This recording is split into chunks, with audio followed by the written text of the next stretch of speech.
Good morning, students. In previous lecture, I give the assignment, the cyclic process and reversible process. What is difference? Then I have explained these two process. First, reversible and irreversible transformation. This is the important in chemistry. एक cyclic process may be reversible and irreversible. Is it right? Yes, it is right. This is the difference. Means according to syllogism, cyclic process is bigger thing than reversible and irreversible. Okay. Suppose a system having quantity of gas confined in a cylinder at a constant temperature, then expand a gas confined in a cylinder from a state of temperature constant P1 V1 to P2 V2 at constant temperature.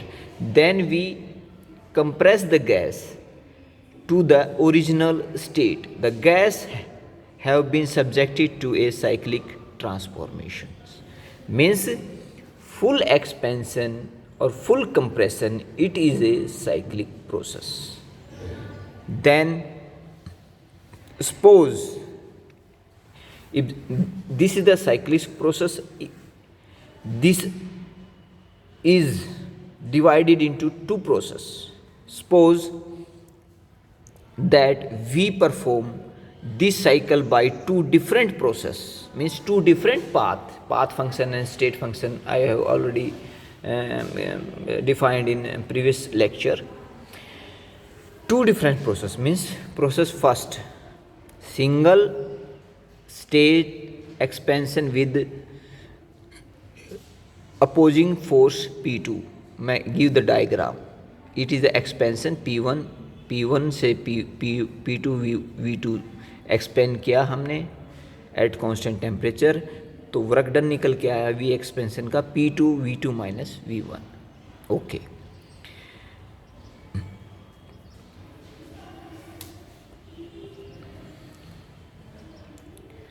This complete cyclic single stage compression with पहले expand किया, फिर हमने compress किया with opposing force P1, then W मतलब work done for compression given by P1 बराबर है V1 minus P1 is whole square V1 minus V2. Then x next, अब हम निकालते हैं net work done in the cycle of the sum of the two process we cyclic. तो we cyclic का निकल के आता है, अगर प्रेशर P1 ज़्यादा है P2 से तो नेगेटिव, अगर V2 ज़्यादा है V1 से तो positive. Means the cyclic process in work done in cyclic process is negative. Net work done destroyed in this cycle. The system have been restored to its initial state but the surrounding has not been restored. Example, air conditioner room is cold but outer surrounding is hotter. This is the main difference. What is the cyclic process and what is the reversible cyclic process and what is the irreversible cyclic process. These are three things which can explain with this lecture. ये आपकी books में इतनी detail में नहीं मिलेगा, लेकिन बच्चों की जो है लिटरेचर अलग है, केमिस्ट्री साइंस अलग है. थोड़ा बेसिक जो टीचर का काम होता है कि चीज़ों को समझाना. मीन्स आपको ये पता नहीं चलेगा कि साइक्लिक प्रोसेस क्या है, साइक्लिक ट्रांसफॉर्मेशन क्या है, साइक्लिक रिवर्सिबल ट्रांसफॉर्मेशन क्या है, साइक्लिक इरिवर्सिबल ट्रांसफॉर्मेशन क्या है. हमें तब तक थर्मोडायनेमिक्स के बारे में जानकारी नहीं होगी, अब फुली अंडरस्टूड नहीं कर पाएंगे. तो अब यहाँ देख लो कि हमने एक एक्सपेंशन को कंप्लीट किया और एक पहले एक्सपेंड किया पूरा, फिर हमने कंप्रेस किया, तो पूरा साइकिल हो गया. साइकिल में नेगेटिव वर्क आया. नेगेटिव वर्क कहाँ गया? सराउंडिंग में गया. सराउंडिंग आया मीन्स सिस्टम तो अपनी पोजीशन पे वापस आ गया, लेकिन सराउंडिंग वापस में नहीं आया. जैसे एग्जांपल हम एयर कंडीशन लगाते हैं तो हमारा अंदर का कोल्ड हो जाता, बाहर का हॉट हो जाता, मीन्स भीतर सिस्टम डिफरेंट है, सराउंडिंग डिफरेंट, मीन्स सिस्टम और सराउंडिंग दोनों अटैच हैं। अगर सिस्टम से वर्क ख़त्म होगा तो वो कहाँ जाएगा, सराउंडिंग में जाएगा। अगर सराउंडिंग से वर्क ख़त्म होगा तो कहाँ जाएगा, सिस्टम में जाएगा। ये चीज़ें समझने की सबसे ज़्यादा इम्पोर्टेंट है। अब इसे बोलते हैं इरिवर्सिबल ट्रांसफॉर्मेशन। जो ये प्रोसेस फर्स्ट है it is called as cyclic irreversible transformation.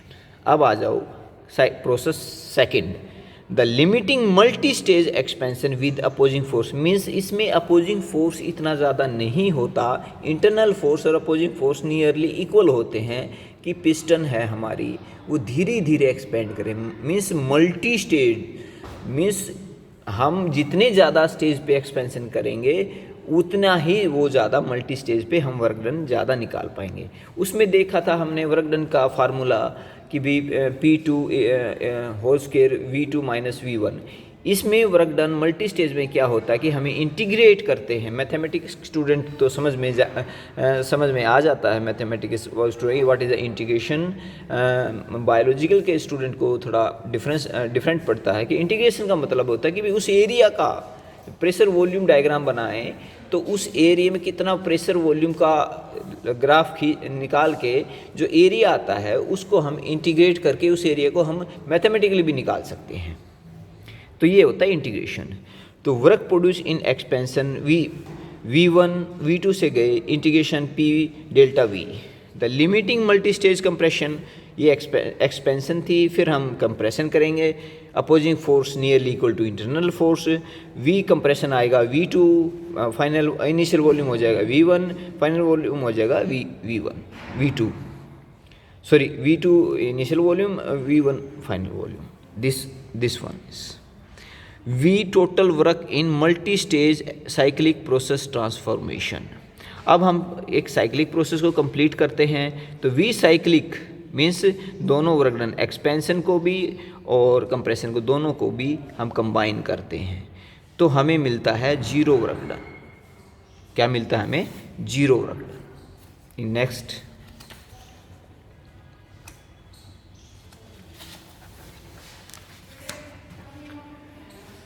multi-stage process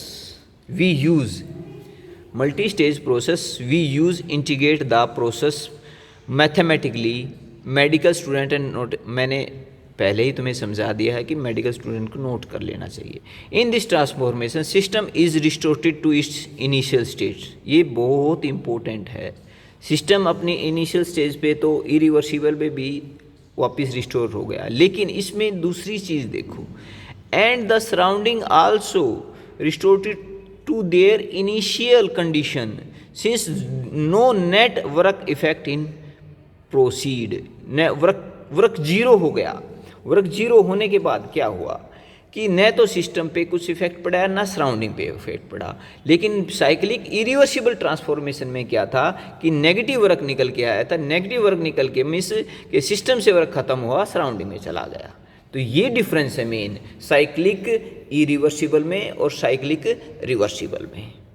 तो अब डेफिनेशन जो मैं तुम्हें अच्छे से समझा सकूं कि what is the cyclic irreversible means process. Cyclic irreversible process system restored to initial state but surrounding are not restored to their original state after the cyclic transformation and the process are irreversible.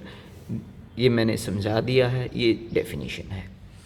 Second, process second, if surrounding and system is restored to initial stage not net effect produce the process is cyclic reverse. मतलब system और surrounding दोनों ही equal चलें, दोनों ही अपनी final stage पे equal आ जाएं, उसे बोलते हैं साइक्लिक रिवर्सिबल प्रोसेस इज जैसे Carnot heat engine. This is the Carnot heat engine, इसका एग्जाम्पल है। मैंने उसका भी एग्जाम्पल दे दिया, इसका भी एग्जाम्पल दे दिया।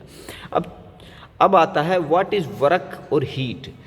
थर्मोडायनेमिक्स का जब बेस स्टार्ट करते हैं तो हमें पता होना चाहिए वर्क और हीट। जो नॉन मेडिकल के स्टूडेंट हैं उनमें थोड़ा सा पजल होंगे, क्योंकि फिजिक्स में भी थर्मोडायनेमिक्स है। तो वर्क और हीट दोनों, हीट फिजिक्स में भी सेम है, लेकिन वर्क की जो डेफिनेशन है वो फिजिक्स में जो तुम पढ़ते हो वो डिफरेंट है, और जो वर्क जो केमिस्ट्री में है वो थोड़ा डिफरेंट है। तो उसको मैं माइंडफुली समझाने की कोशिश करूँगा तुम्हें। The concept of work and heat are of fundamental importance in thermodynamics. This is the fundamental importance है। The use of term work in thermodynamics is much are more restricted than it use in physics. Generally हम physics में work done को बहुत अच्छे से define करते हैं और हर जगह करते हैं, लेकिन हमारे यहाँ वर्क डन की डेफिनेशन में रेस्ट्रिक्शन है, और वो क्या है और उसकी क्या एग्जैक्ट डेफिनेशन है वो हमारे साइंटिस्ट हैं J.A. बीट, उसने अच्छे से समझाया है। ये तुम्हारी जो टेक्स्ट बुक है BA BSc वाली, इसमें तुम्हें नहीं मिलेगा, लेकिन जो बेस है वो समझना बहुत ज़्यादा ज़रूरी है। तो तुम इस चीज़ को नोट करते जाना। वर्क मैं PDF इसकी मैं सेंड कर दूंगा, वीडियो भी और PDF भी। Work in thermodynamics, work is defined as any quantity the flow across the boundary of the system. Boundary of system को मैंने पहले समझा ही दिया तुम्हें। During a change in state is completely convertible in the lifting of weight in surrounding. This is the definition of work. ये definition इतना समझ में नहीं आया, इसकी करेक्टरिस्टिक्स बता देता हूँ मैं as per definition of work. ये तुम्हें exam of point of view से है कि अगर वर्क की डेफिनेशन आ जाती है तो तुम क्या डेफिनेशन तुम उस पर लिखोगे। The work appear only at boundary of the system. Work appear only during change in the system means path dependent. Work appear only during change in state. Fourth, work is algebraic quantity, मतलब summation होता है, negative हो सकता है, positive हो सकता है, उनका जोड़ हो सकता है। इसे एलजेब्रिक क्वांटिटी है मैथमेटिकली। अब साइन कन्वेंशन में एक ध्यान रखना, फिजिक्स तुम वर्क डन पढ़ते हो, इन थर्मोडायनेमिक्स दोनों रिवर्स हैं। मैं केमिस्ट्री की कन्वेंशन तुम IPSC के द्वारा दी जाती है, वो ज़रूर ध्यान में रखना। फिजिक्स को यहाँ पजल मत करना प्लीज़, नॉन मेडिकल के student. The work done on the system is positive, work done by the system is negative. Example, if system is gas in a piston, work done on the system when it being compressed, work is positive, vice versa. Means अगर हम किसी piston को compress करते हैं तो work done होगा positive, अगर किसी को एक्सपेंड करते हैं तो work done by the system होगा नेगेटिव। ये तुम ध्यान देना। दूसरी थिंग आती है हीट। अटेनमेंट ऑफ हीट की डेफिनेशन है attainment of thermal equilibrium. Everything goes to equilibrium means हर चीज़ स्टेबल होना चाहेगी, वो इक्विलिब्रियम पे स्टेबल होगी जाके। The attainment of a thermal equilibrium of the two systems by asserting that a quantity of heat Q has flowed from the system of higher temperature between the system of its surrounding and flow from a point to a point of lower temperature means जो temperature के equilibrium को attain करने में heat का transfer होगा। क्या होगा? Heat का ट्रांसफ़र होगा। तो इस डेफिनेशन की सम कैरेक्टरिस्टिक्स हैं वो देख लो। Heat appear only at boundary of the system means work के बराबर है। Heat appear during the change in the system, heat maintain by the effect in the surrounding. Okay, the quantity of heat is proportional to the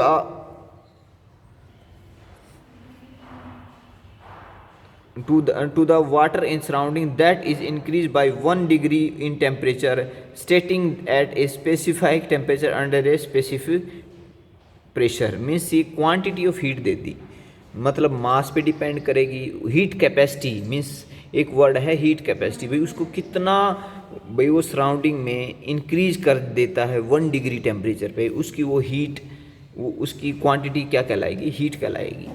Heat is a elastic quantity. Heat transfer to the system is a positive, vice versa. Means अगर हम surrounding से system में heat लेके जाएंगे तो system की तो heat हो जाएगी पॉजिटिव, और निकाल के लेके जाएंगे सिस्टम से सराउंडिंग में निकाल के ले जाएंगे, वाइस वर्सा का मीन्स है कि इसका अपोजिट मीन्स वो हो जाएगी नेगेटिव। अब सबसे इम्पोर्टेंट बात है जो मैं तुम्हें यहाँ बताना चाहता हूँ, in this definition of the work and heat in a transformation, ये नोट कर लेना बेटे students, everybody are noted, everybody are simply noted. In this definition of the work and heat in a transformation is based on observe of the effect produced in surrounding, not upon what happen in system. Means ये एक assumption लगा लो या इस बात को note कर लो तुम कि जो भी चीज़ होगी, मैंने लिख दिया है, सिस्टम और सराउंडिंग को थर्मोडायनेमिक्स में को अलग नहीं कर सकते। In thermodynamics we can't separate the system and surrounding. अगर सिस्टम की बात करेंगे तो सराउंडिंग उसके साथ ऑटोमेटिकली कंट्रीब्यूट करेगा। अब in next session we completely describe the whole first law of thermodynamics. Thank you students. Revision must, बेटे रिविजन ज़रूर करना। Okay, have a good day बेटा।